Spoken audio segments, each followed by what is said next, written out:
झालरी खोपा तो साड़ी डिजाइनदार गे रानी हर मोहनी मूरत में बिंदिया चमचम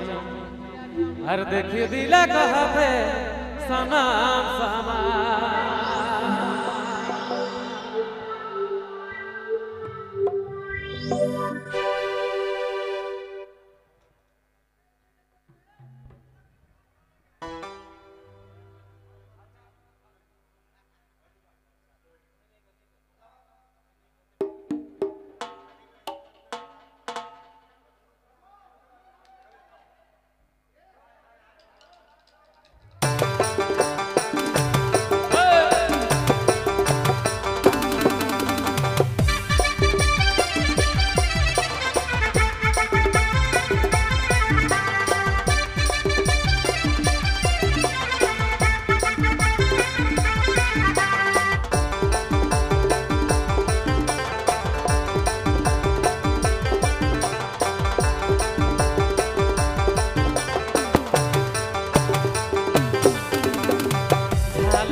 झालर खोपा तोर साड़ी डिजाइनदार गे रानी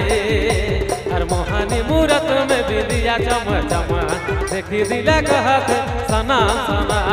मोहनी मूरत में बिंदिया चमचम देखी दिला कहत सनम सनम झालर खोपा तो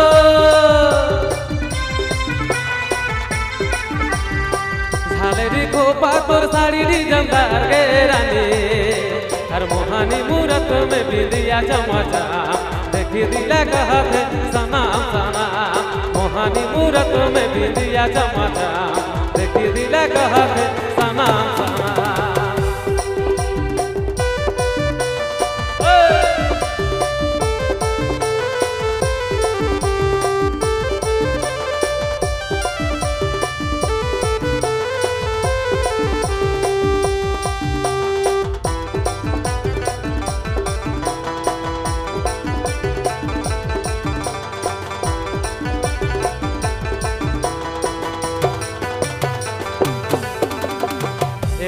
हाथी छोड़ी ऊपरे से सीना जोरी एक तो दे हाथी छोड़ी ऊपरे से सीना जोरी बात बातें करेला मोर से झगड़ा बड़ी झालरी खोपा तो झालरी खोपा तोर साड़ी डिजाइनदार गे रानी हर मोहनी मूरत में बिंदिया चमचम देखी दिला कहते सनम सनम मोहनी मूरत में बिंदिया चमचम देखी दिला कहते सनम सनम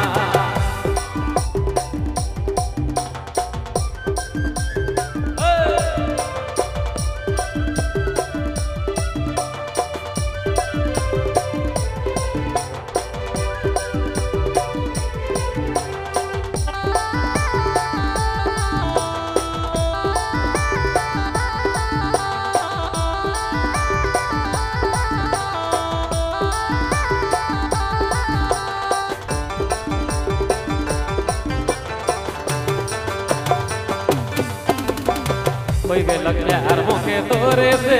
रानी कोई लग यार मोके तोरे से रानी आके कर देनी मोके तो प्रपोज तनी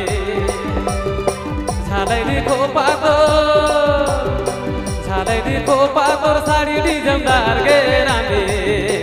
हर मोहनी मूरत में बिंदिया चमचम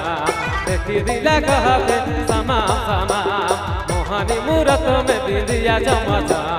देखी दिला कहते सनम सनम झालरी